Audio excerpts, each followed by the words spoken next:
to today's vlog. I am getting started a little bit late this afternoon. I'm actually just now getting our M&M's taste test video up. It is uploading now. We got 8 minutes remaining.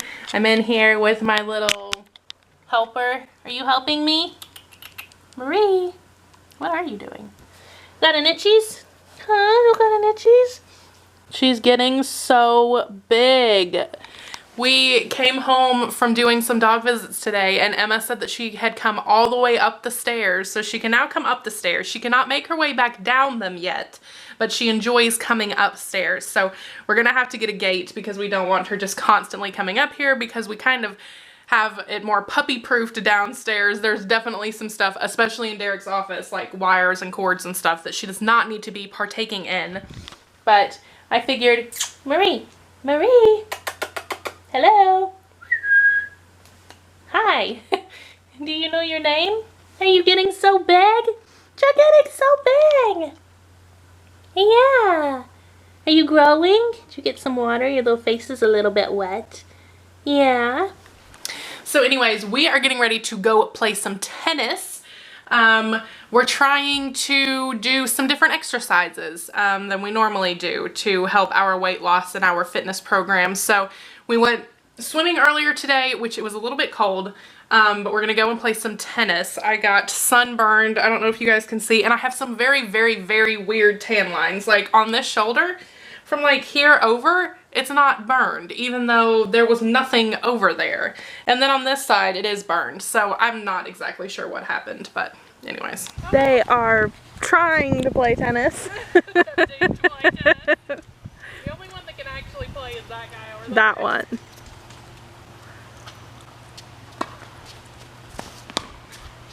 At least we thought he could. Don't worry, I got another one right here.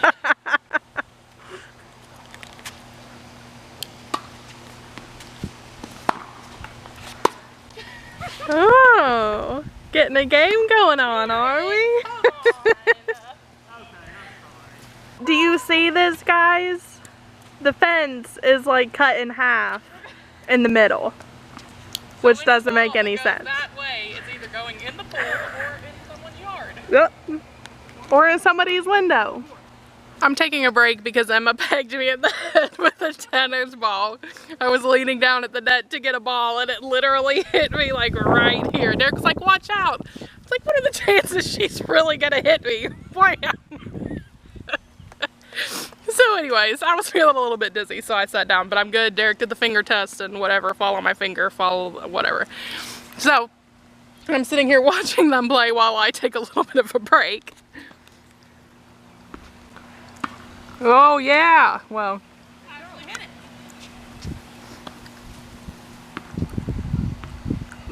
it. I thought she did it.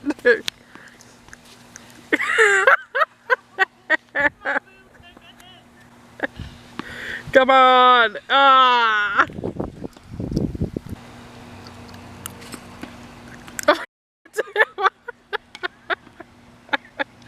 I think you're purposefully trying to hit people that are at the net, Emma. Alright guys, we made it home from playing tennis. That was a lot of fun. We hadn't been out to these new tennis courts yet, so we wanted to try those out. I am getting dinner cooked, which is actually just leftovers from the other night. I love leftover night. It's my absolute favorite because it's the least amount of work. I'm about to give little dum-dum a bath. Marie is getting a bath again. We are officially 2 days away from test day. I am feeling hopeful, but I don't know. It's just another month. And I am always hopeful that it will work, but I'm always realistic and know that it might not. So we'll see. We'll see. But I'm still excited to test because, as you guys know, I like to just pee on everything. So. Like our dog? Yeah, like our dog. Maybe that's where she learns it from. Marie, are you a pee on everything-aholic? Huh? Are you like your mom? We just like to pee on things. Yeah. Okay, guys. We made it back from playing tennis. We cooked some dinner. We ate some dinner. We played some Battlefront. Now I am in Derek's office. I just got this box out. Do you guys know what this is? You only do if you've been watching for a while. This is our IVF box. It has all of our leftover medicines, our sharps container that has needles in it, all of our shots, needles, injections, progesterone, prenone, our sweet little heart rate Doppler thing that Robin sent to us. So some of you might be asking why I am looking through this box, and honestly, I had not planned to get this box back out. I don't know if I ever planned to get this box back out, other than to donate these medicines to someone once we got close enough to them expiring that I was for sure that we were not going to use them. And I called and made an appointment with a new IVF clinic down here. If you guys know, we were going to the firm in Jacksonville. It was about 2 hours away. I was not in love with my doctor. He was okay, but I did not completely love him or trust him and what he was doing. And I was kind of naive because we really didn't know a ton about IVF. It was our first cycle, and so I think we more or less kind of went along with what he said rather than thinking for ourselves and saying, well, wait a minute, let's make sure this is what we want. So anyways, a couple of my friends had recommended this place to us, and we just both kind of were more on the side of saying, but adoption's the smarter option. We for sure will have a baby at the end of it. It might be more expensive, but it's probably going to be less heartache and less heartbreak. And so anyways, long story short, I took a leap and I made an appointment. Just a consultation with Dr. Loy, I believe his name is. But the place is here in Orlando. They have really, really good success rates. Now, I don't want you guys all getting excited. I know a lot of you really want us to go through IVF Again, and a lot of you really encouraged us to go through IVF Again rather than just going straight to adoption. And it's just hard. It's hard to put faith into something that may not ever work. And it's hard to say, well, let's just try one more time. But I am going to go in with a completely open mind. We are going to sit down and we are going to talk with him. We've already requested all of our information from our old place. So our new doctor is going to be able to sit down and look over everything with us, and we're going to be able to express all of our concerns to him and have him say, I think you should try it again, or let's try it again, but first let's do these tests, or let's try it again, but let's use a different protocol or a different set of medicines or whatever. And so, or I don't think you should try it again. I don't think it's worth it. I don't think that there's any reason for you to do it again. And then based off of what he says, we will decide what to do next. So I am in here counting up how much medicine we have left over. And it looks like we have 8 vials of Brevel and 11 of Menopur. I think that's what I ended up counting. And then we have some progesterone and cottonseed oil. We have plenty of syringes and needles. So yeah, I'm looking at all of these huge needles again. And I watched like 10 of our IVF vlogs last night, and I texted my sister and I was like, I cannot believe that I'm really thinking about going through this again. But on the other hand, it's also a little bit exciting, I guess. I'm trying to get all of my thoughts together. This Brevel expires August of this year. So we would have to do another cycle by August. So we would probably do one in June, which is like literally right around the corner. It freaks me out a little bit to think about it, to be totally honest. I didn't hate our IVF cycle. I hated post-egg retrieval up to the point of transfer. I did not feel good. I did not. enjoy those days.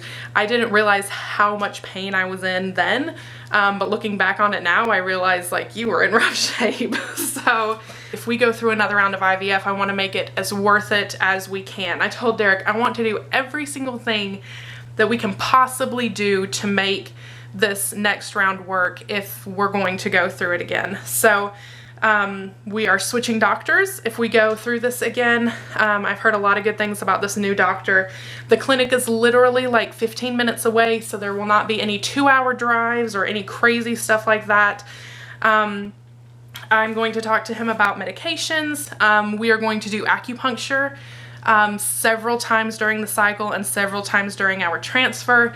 I'm really keeping my fingers crossed and hopes up that we are able to do another fresh transfer. I know the jury's kind of out as to whether frozen is better or fresh is better, but the fresh transfer is the only one that I got pregnant with. So I'm really hoping for another fresh transfer. But anyways, that's all stuff that we can talk about after our consult. Our consult is on May the 18th. So I'm really excited about that. I'm also seeing my OB on the 3rd. We are going to talk about laparoscopes or anything else that needs to be done to make sure there's no endometriosis. I want him to double check me again for PCOS. I want him to check all of my blood levels again. I really want to go into this knowing everything and to get a fresh set of eyes on everything and for someone to say, you need to go through it again or you don't need to. So that is where this box comes in, counting up all of our Menopur and Brevel and everything else. So yeah, that's what we're doing. How are you feeling about this box? Scared? It's a tough box to look at. We've got a lot of money invested in it. Yeah. And I don't want to just go out on the one cycle, I guess, that we did. I mean, we got 2 transfers out of it. So, right. But I remember the shots and the emotions and the irritatedness. It's tough. It is. It's not for the faint of heart. You have to think, you're going through it for a reason. Yeah. Bring back all of the memories of hope that we had when we first got this box and not thinking about how wrong it went. Yeah, it's been a very recent kind of turn of events for us to be like, oh, maybe we'll do it. We just wanted to share that information with you guys so that you guys could be praying with us. Also, leave any information down in the comments below if you have a recommendation of something that just all of a sudden seemed to work. Yeah, we're all ears. Yeah. I mean... But like I said, no definite decisions yet. Definitely still just sticking our toes into the water again and trying to figure out how this would work if we decided to do it again. And if there's even a point in trying to make it work. So we appreciate all of you guys' encouragement and support.